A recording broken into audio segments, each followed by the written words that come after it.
misunderstood the concept of what prayer is.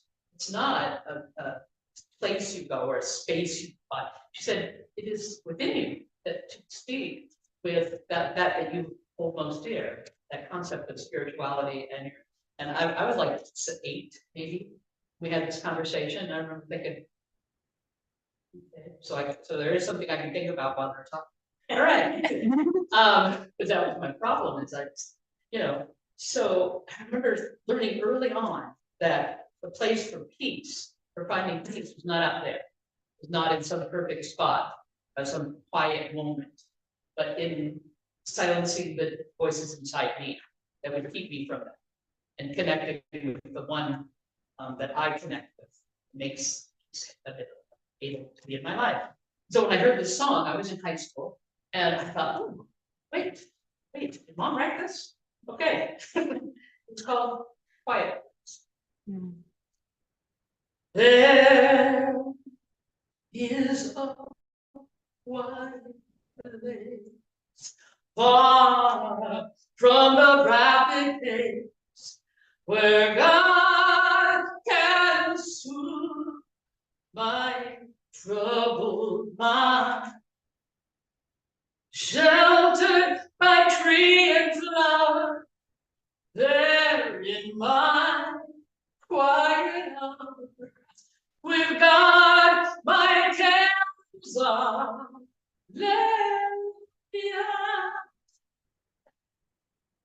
whether a garden small or on a mountain top, new strength and courage there I find, there from this quiet space I go, prepared to face a new day with love for all mankind. All mankind, there in this quiet space I go, prepared to face a new day with love for all mankind.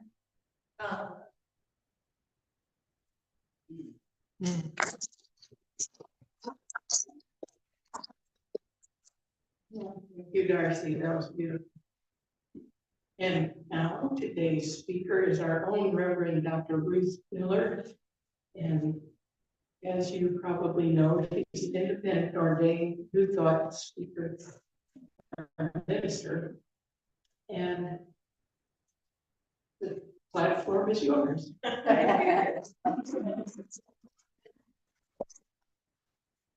This is literally the first time that you work together on a Sunday. I'm just amazed and delighted. Thank you.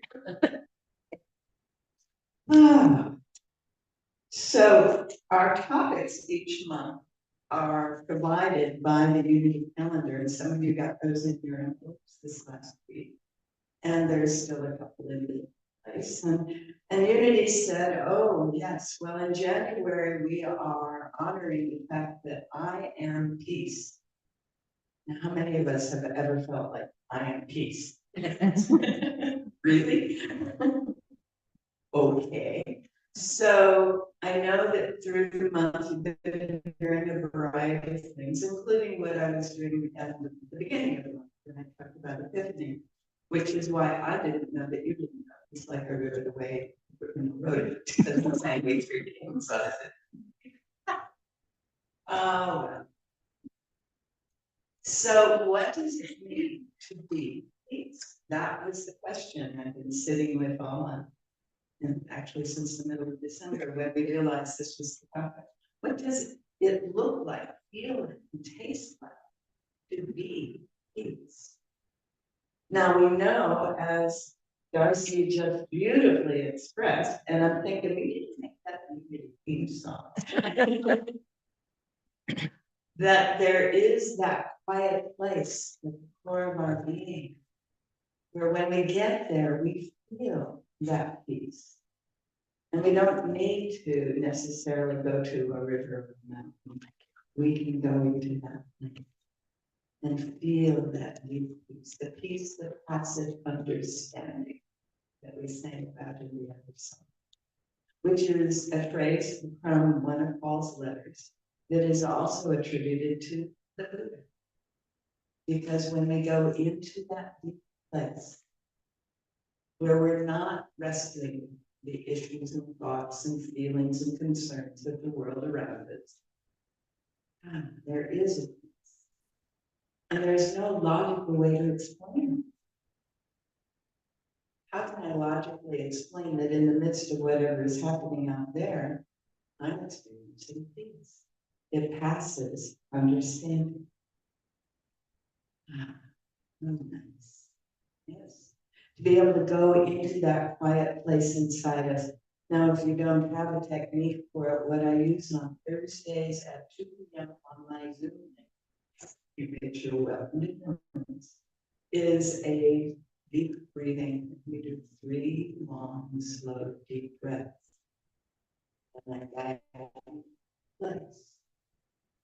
And after we come out there for a little, then we start feeling how when we're in that place, that energy that we are experiencing is radiating through the body and around into the space we're in.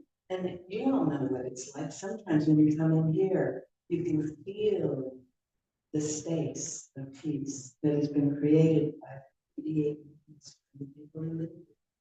When the Native Americans talk about a sacred site, or we go to particular waterfalls or mountaintops or rocks on the river, we can feel that deep faith, that peace, that hope, that love, that light that has been radiating through the people who have been feeling. And it hangs out in the space. It becomes the energy of the space. And this is part of why in the New Testament, when the disciples asked their teacher, who we call Jesus Christ, how do we pray? He said, go into your closet. That isn't what we meant. That word does not exist in Aramaic. Go into your quiet place. Go set yourself apart from whatever is going on. We go into that place, and because we have gone there before, there are bits of the energy of having been there that help us get into the inner quiet place that is our place. And so in the New Testament, we read that Jesus went up on the mountains every day for hours. And sometimes it's said to pray. And it was this kind of prayer that Darci was talking about. Going into that place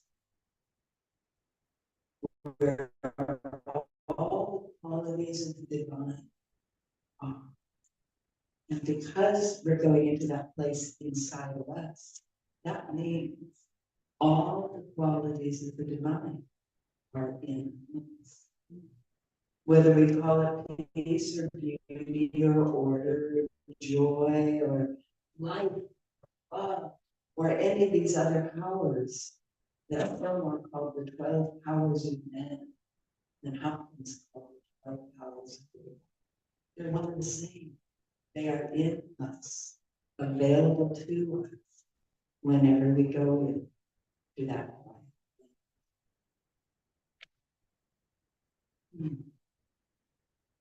Now, one of the things that happens in the New Thought world is between January 15th, which is when Martin Luther King Jr.'s birthday anniversary is, and March 15th, which is when Mohandas K. death anniversary. It's called the season of nonviolence.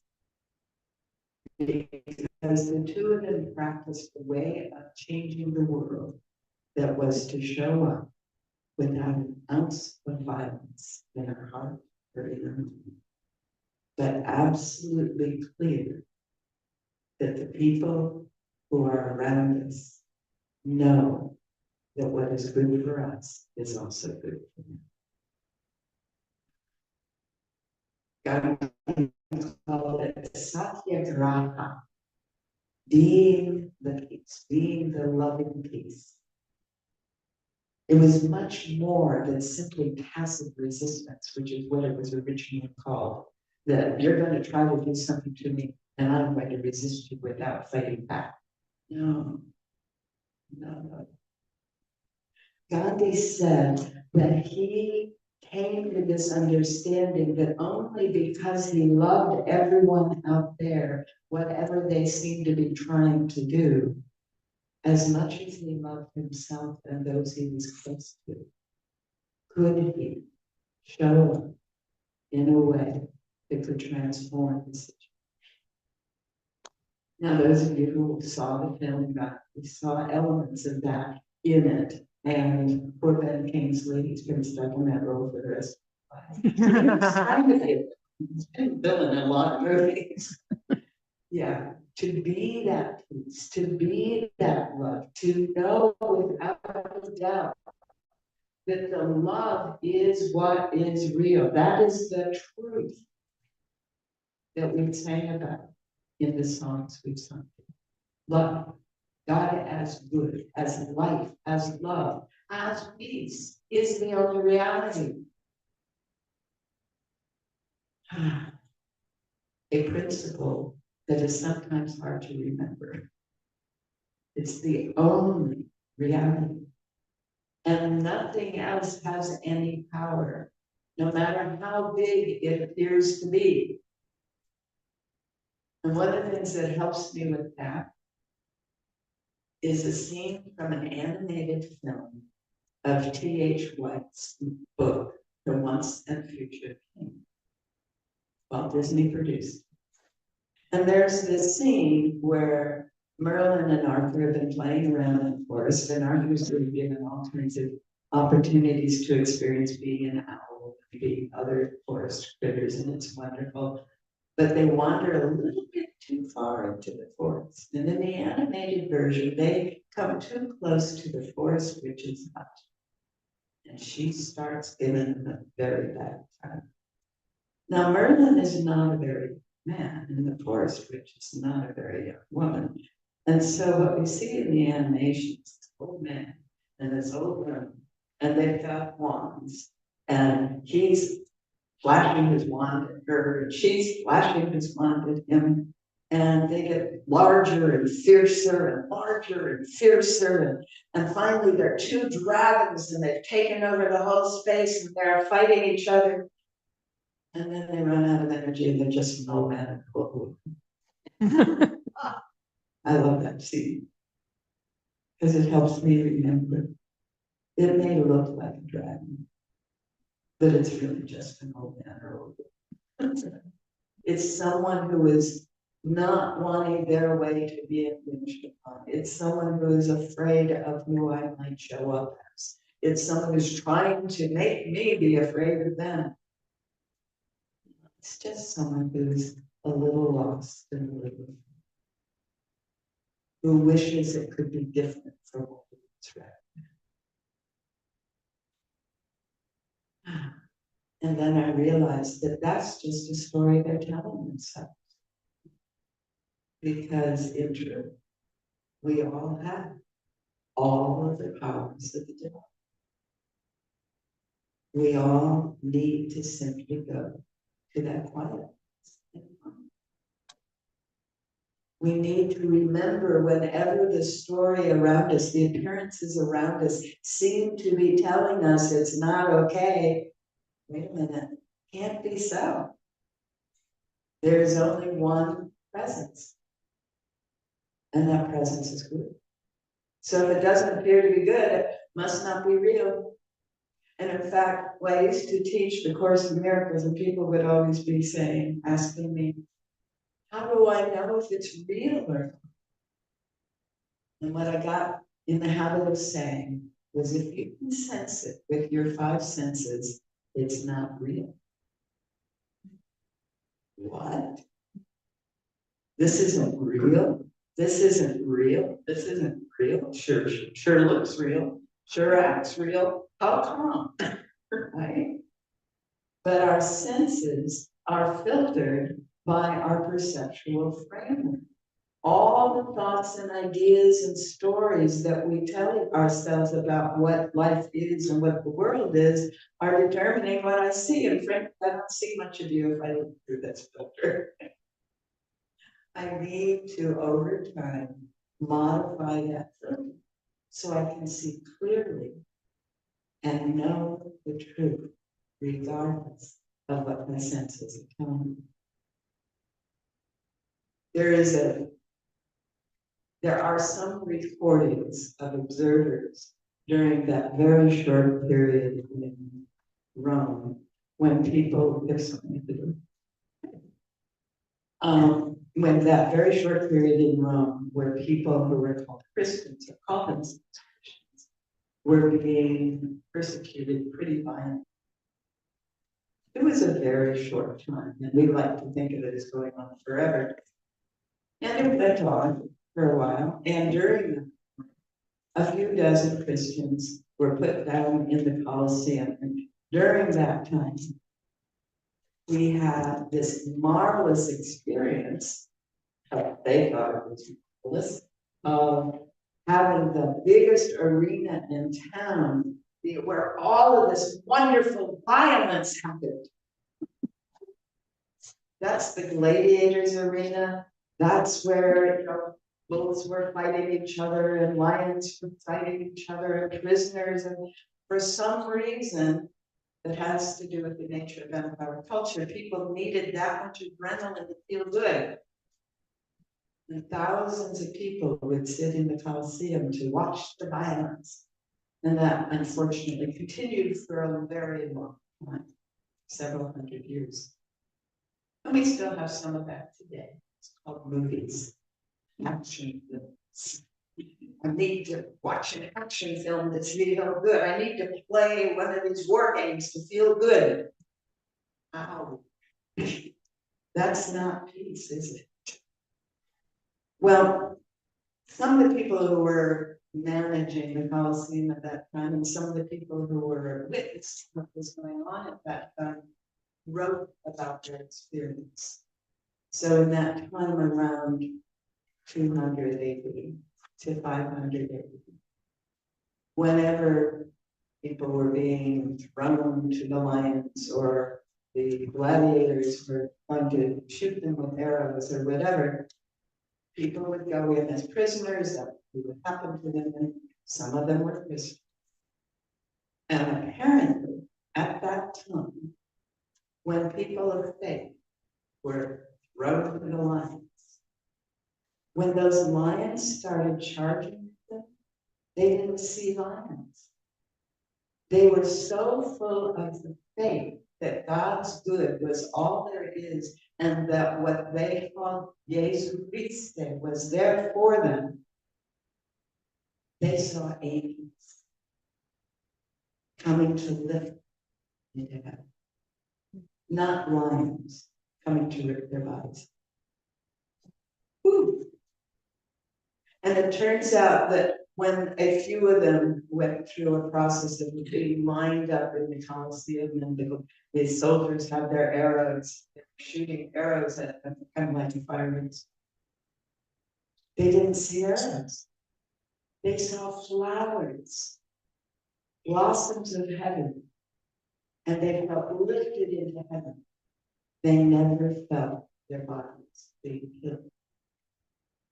Isn't that interesting? This is what faith does, right? Now, from the Old Testament, we hear a story called Daniel. Remember Daniel? Daniel was a young kid who grew up in Jerusalem, and he was carried off to Babylon.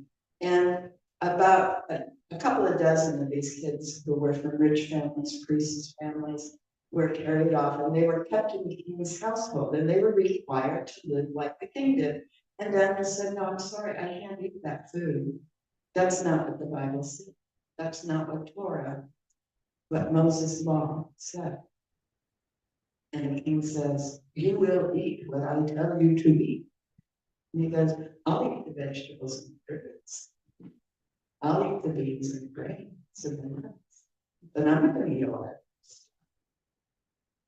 Well, this kind of argument happened a number of times, and finally the king said, I cannot let you argue with me like this. I'm going to throw you into the lion's den. And again, one of my favorite illustrations from the Old Testament is this cave, it's got a little hole at the top. And at the back end of the cave are half a dozen lions grooming each other. And right below the hole is Daniel focused on the light coming through the hole. There's no sense to those lions that there's any food here. There was no sense to him that he was in any danger. He was totally focused on that quiet place. He used the light to help him focus on the inner quiet place that had him be in peace. When the lions were expected, he ripped them home. So Nebuchadnezzar had no alternative. This was obviously a very powerful man. So he pulled Daniel out of the lion's den and made him his second man. When we focus on the truth of the one presence and power, things happen. Joseph, with his coat of many colors, continued to focus on the truth that he experienced and knew in his heart had to be, and became second in command of Egypt, out of what was going to be a life prison sentence.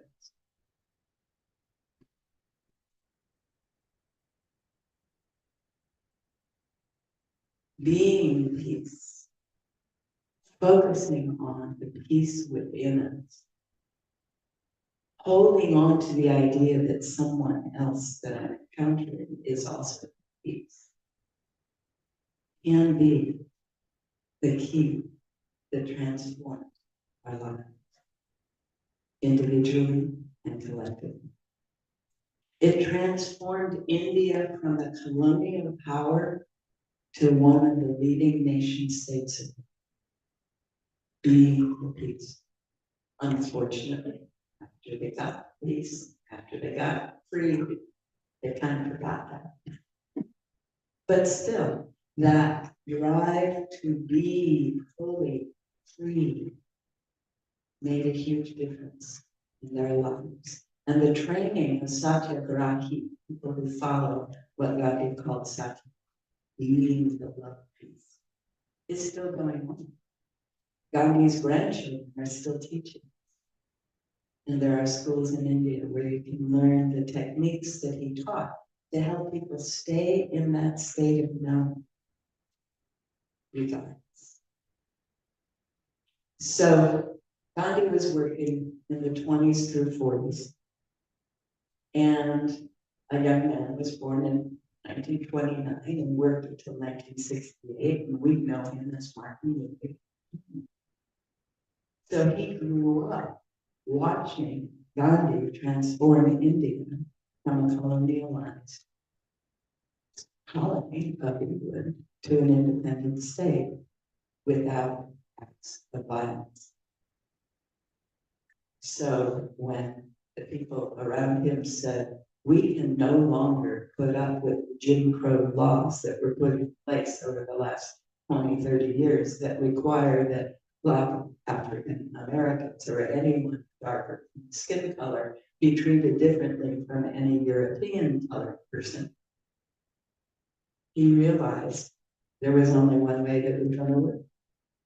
Now, Martin Luther King Jr. had a PhD, and it was in religious studies, and it focused on a philosophy called personalism, which was different from most of the Christian teaching of the time, which said that there wasn't a personal relationship with God. You could have one with Jesus, but not with God. And King said, no. It's, yes, we can have one of Jesus, but we must have God. And we say here, we have this personal relationship. At the end of the service, we talk about how God's love is surrounding us and enfolding us. The light, peace, and presence is around us, taking care of us all the time, individually and collectively. In fact, it was originally written as surrounds me, holds me, protects me.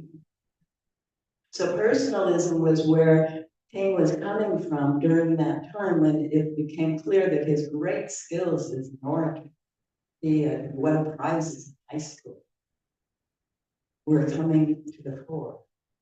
And he realized, oh boy, I'm going to be the spokesperson for this movement.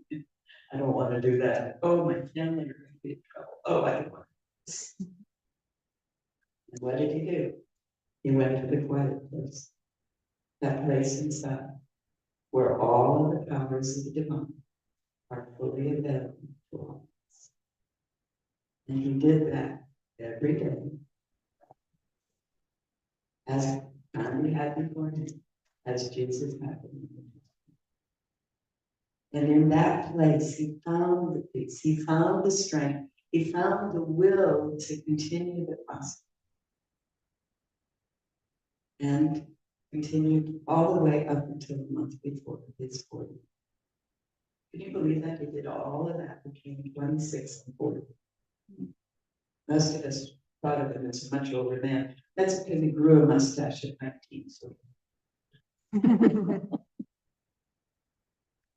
Being the peace can be huge as in Gandhi King, but it can be amazing in the local environment as well. When Ralph Waldo Emerson was growing up, his father died when he was very young. He was 7. His father died. And he was the 4th of 5 boys. And in those days, 1820s, 30s, women were not allowed to have any property. They were not allowed to vote. They were not allowed to do anything in the business or economic sphere. And so his mom was supposed to raise 5 boys without any income. Don't know how they figured that was going to happen, but that's why are these programs for widows, where all those years widows were not allowed to care for themselves. So Ralph, who was known as Waldo's mom, get breakfast on the table, get everyone dressed, get them all ready for school, and then she would go up to her room for 2 hours every day to go into her quiet. And she wrote in her journal, and she prayed, and she entered into communion with the divine. And she felt the power, the strength, and the peace that allowed her to be the only parent of 5 boys grown up without any income. She sold her husband's library, and it became the Boston Library. And that got them through, and the church let them stay in the house for a little while. It was the parish house, and that got them through for a while. But there were times when the boys shared a coat. It was a joke at the school. Which one gets to wear the coat today? That's how little they had. In the 1830s, 1820s, in Boston. But they got through because she was a pillar of peace in the family. And Waldo went on to become America's great philosopher. Going to the quiet, being, knowing that it is available to us, trusting that the principle that there is only one presence, and that presence is the good for me and for all beings everywhere. It's a we may be seeing an interesting times over the next few years. That's a Chinese curse as well as. may live in interest. And the blessing is we get to excite the intellect with the curiosities and the, oh, I can't believe you did this, and the stuff. And the curse is we get to excite the intellect and be all upset. But through the blessing, we get to choose over and over and over again. Can I be peace? What would it take to be peace in this situation? What would peace do here and now? That's the gift of instruments for all of us. And I know that everyone here, all ages, all frames of life, are doing everything you know how to do to be who you truly, which is all the 12 powers and of the divine. Thank you very much.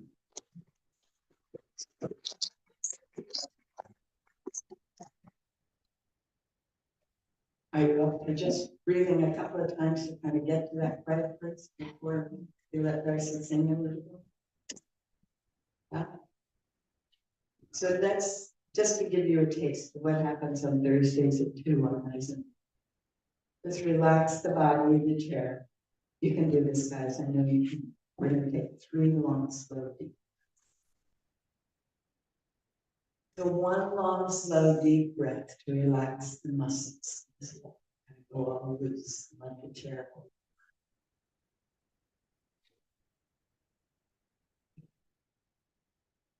And then another long, slow, deep breath that brings our awareness right here, right now.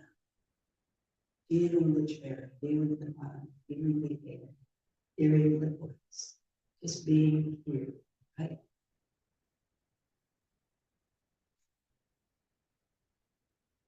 And then this is the fun. We're going to take 1 more long, slow, deep breath, and we're going to take our awareness, our inner vision, into where our heart is. We're going to imagine that we're traveling into our heart. And in the heart, we're going to find the light that is always, there's this warm, loving. And in that light, we can feel love. We can feel joy. We can feel peace. Because it is the point where all that we are and all that we call God is.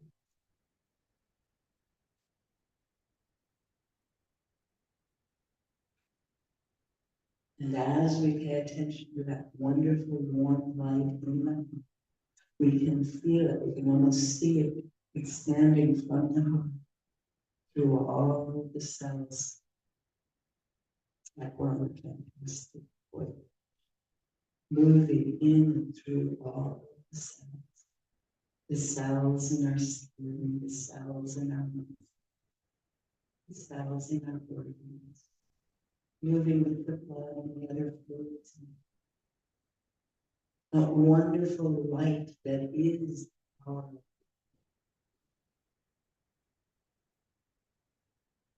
We begin to see it going through the whole body and then coming to the floor around us. And we feel this body surrounded by this wonderful, warm, loving light. And we know we are safe. It's well.